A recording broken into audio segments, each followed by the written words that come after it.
मतदान याद्याचं पुनर्निरीक्षण करणारा बीएलए तो निमशासकीय असणार आहे.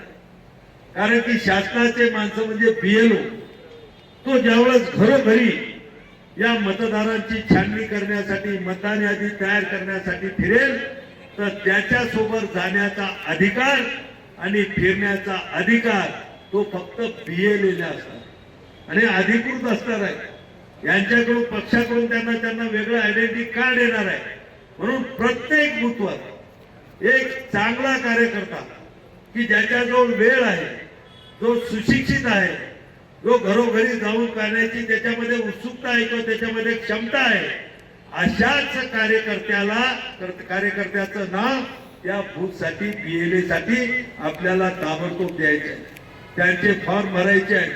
ते फॉर्म भरून आपल्याला संपर्क प्रमुख जिल्हा प्रमुखाच्या माध्यमातून आपलं जे मुख्य कार्यालय बाळासाहेब भवन मुंबईला त्या ठिकाणी पाठवायचे आहे आणि तिथून तुमचे नाव अधिकृत होऊन या ठिकाणी येणार. पाहिल्यानंतर आपले मुख्यमंत्री आपले मुख्य नेते एकनाथराव शिंदे साहेबांनी, कारण ते ग्रामीण भागातून आलेले आहेत, शेतकरी कुटुंबातून आलेले आहेत, जनतेच्या काय अडचणी आहेत, जनतेला काय पाहिजे, जनतेसाठी काय केलं पाहिजे त्यांना कोणाला विचारायची आवश्यकता. त्या लोकसभा ते विधानसभेच्या निवडणुकीच्या त्या 5-6 महिन्याच्या अंतरात एकनाथराव शिंदे साहेबांनी अशा काही योजनांचा चमत्कार केला, अशा काही योजना आणल्या. मग ती लाडकी बहीण असेल, लाडका भाऊ असेल, शेतकरी सन्मान निधी असेल, त्या ठिकाणी तरुणांसाठी प्रशिक्षण योजना असेल, सगळ्या स्तरातल्या लोकांसाठी, कामगारांसाठी योजना आणल्या, कामगारांच्या नोंदण्या सुरू झाल्या, कामगारांना त्या ठिकाणी भांडे वाटप सुरू झालं, कोणाला पेट्या मिळाल्या, कोणाला 5-5 हजार रुपये मिळाले. वैयक्तिक लाभाच्या योजना एवढ्या त्या 5-6 महिन्यामध्ये आल्या. आणि ज्यावेळेस 6 महिन्यानं ती विधानसभेची निवडणूक झाली, निकाल लागत होते, निकालाचे आकडे बाहेर येत होते आणि सगळ्या देशभरातले लोक तोंडामध्ये बोट घालत होते की असं काय झालं.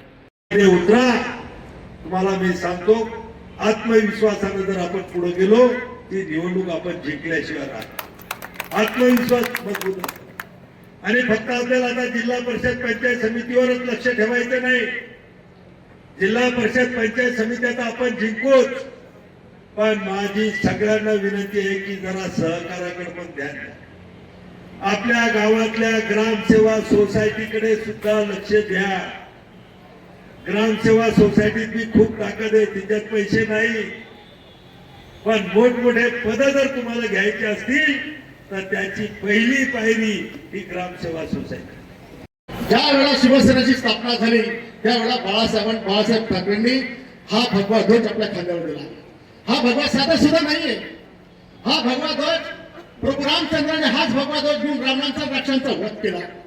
पुढच्या काळामध्ये महाभारतामध्ये अर्जुनाने आपल्या रथावर हा भगवा लावला, ज्याच्यावर साक्षात बजरंग बली विराजमान होते आणि ते महाभारताचं युद्ध येऊन या ठिकाणी पक्षप्रवेश घ्यायचा आहे. ज्यांच्या शब्दावरती विश्वास ठेवून राजू पाटील आणि अमोल पाटील